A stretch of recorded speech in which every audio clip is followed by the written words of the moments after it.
Fort Duquesne, Braddock's first objective, is held by the French and their Indian allies. It stands guard at the crucial forks, controlling all traffic through the Ohio country. To assault it is an ambitious plan.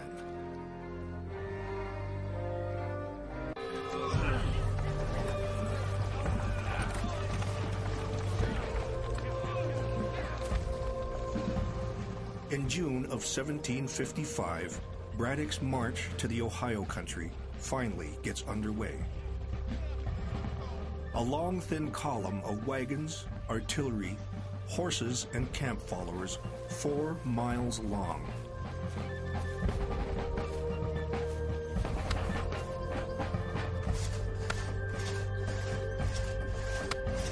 "300 axemen clear the way. It's a logistical feat that only the British would attempt.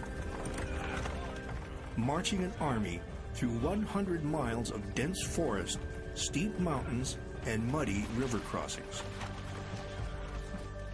After a week, they have gone only 22 miles. Frustrated by the slow progress, Braddock splits his force and takes an advance column of 1,400 men ahead. It is Washington's third adventure into the Ohio Valley. This time, he hopes to finally drive the French out. The main body of the army escapes any direct attacks. Others aren't always so lucky.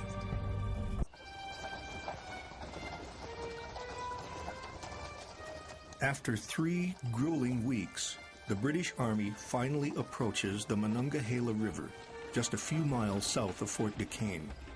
Morale is high. General Braddock has led his army nearly 100 miles. His engineers built log roads to cross the swamps. A company of sailors rigged block and tackle to hoist the heavy cannon over the hills. The worst is behind them.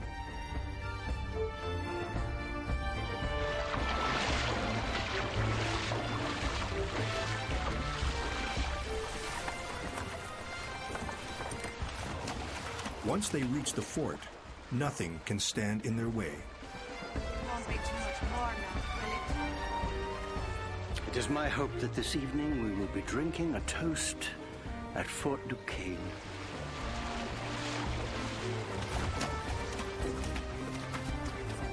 Braddock has succeeded in transporting a modern army and its artillery deep into the wilderness.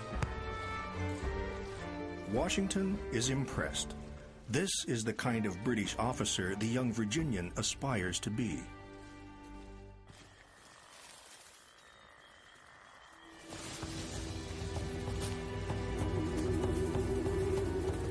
Indian scouts working with the French keep a close watch on the approaching army.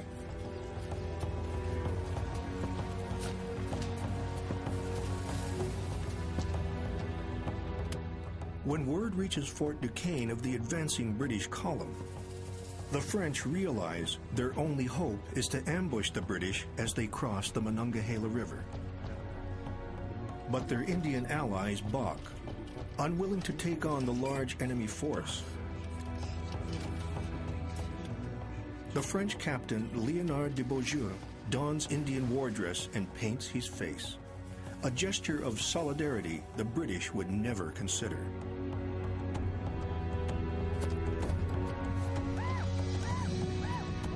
The Indians agree to join the fight.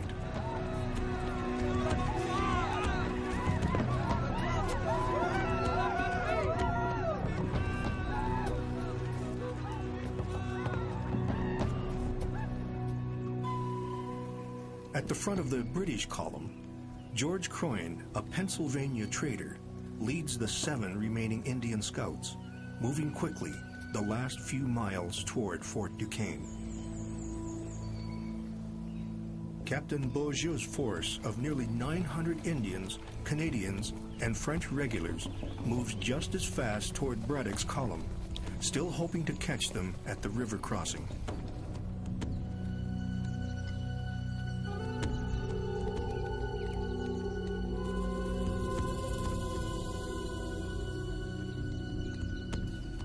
It's impossible to say who is more surprised when they encounter each other deep in the woods.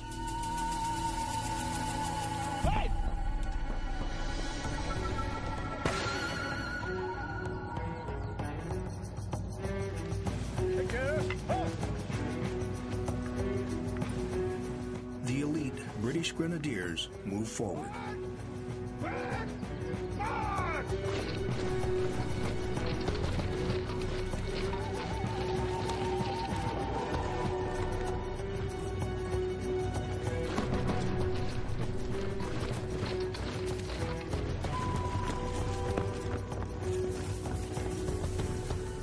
Beaujeu leads the warriors and Canadians into the woods.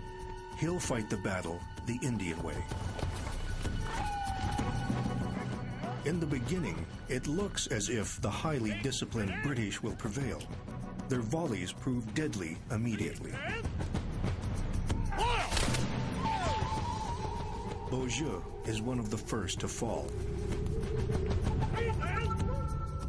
But once the Indians and Canadians slip into the hills on either side of the British, everything changes.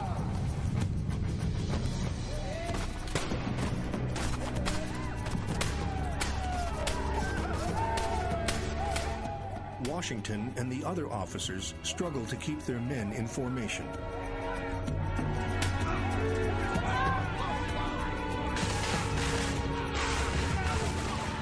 The French regulars are deployed in front of the British column, blocking any forward movement.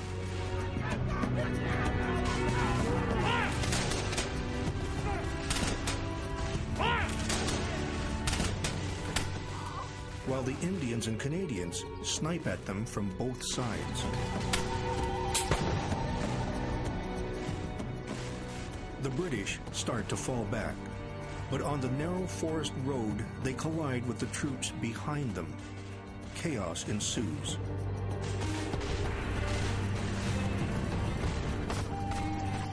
Deadly tangles of redcoats mass together, making pathetically easy targets.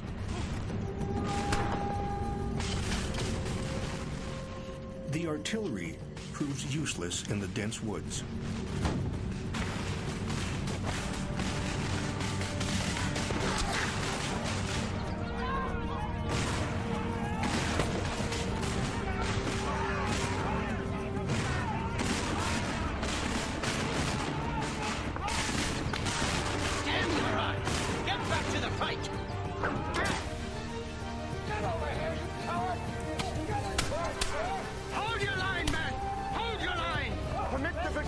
To fight as the enemy does. We know the Indian mode. Certainly not, sir. Mind your place.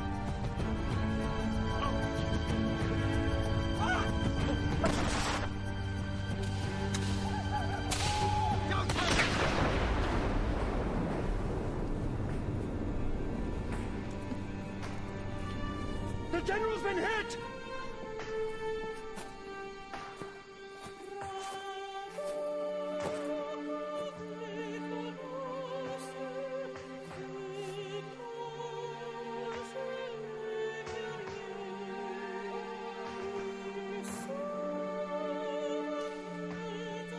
It doesn't take long for the attackers to reach the rear of the British column.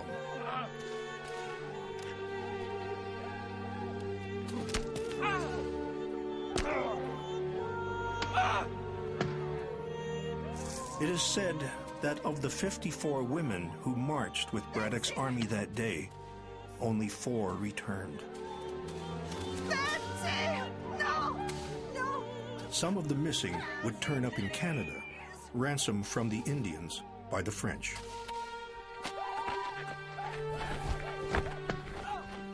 After 3 harrowing hours, it's over. The French and Indians have lost only 21 dead, while nearly 1,000 British and provincial soldiers are killed or wounded.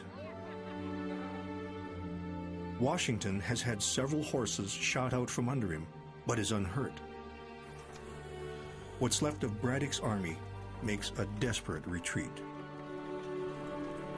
The shocking scenes which presented themselves in this night's march are not to be described.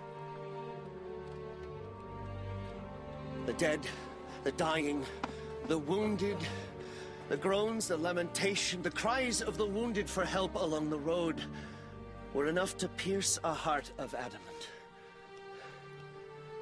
The folly and consequence of opposing compact bodies against the manner of the Indians fighting in the woods, which had in a manner been predicted, were now so clearly verified.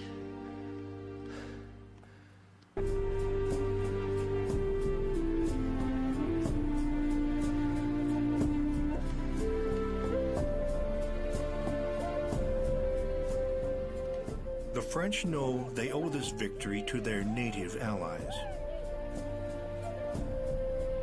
The Indians gather the honors of battle to bring home evidence of their great feat.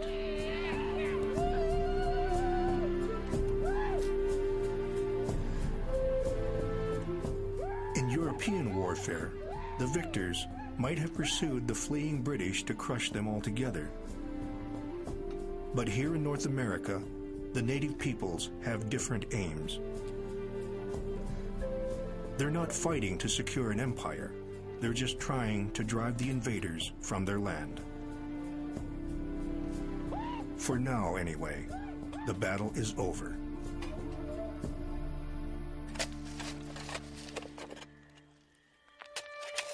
Five days into the retreat, General Braddock dies of his wounds.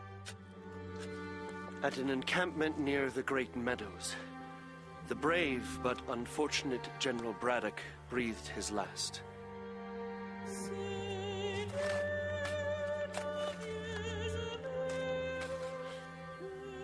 He was interred with the honor of war, and it was left to me to see that performed.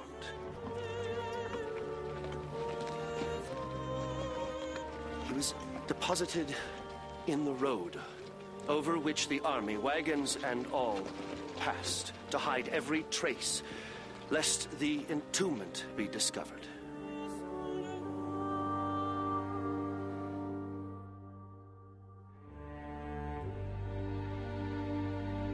George Washington would admire Braddock's battlefield bravery for the rest of his life.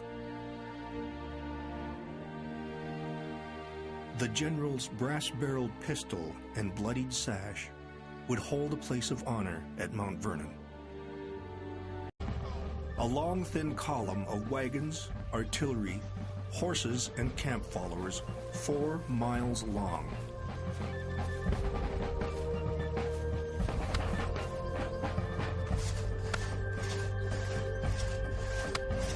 "300 axemen. After a week, they have gone only 22 miles. Frustrated by the slow progress, Braddock splits his force and takes an advance column of 1,400 men ahead.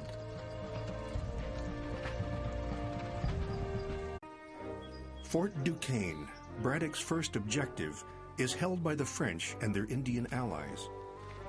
It stands guard at the crucial forks, controlling all traffic through the Ohio country. To assault it is an ambitious plan. Clear the way. It's a logistical feat that only the British would attempt. Marching an army through 100 miles of dense forest, steep mountains, and muddy river crossings.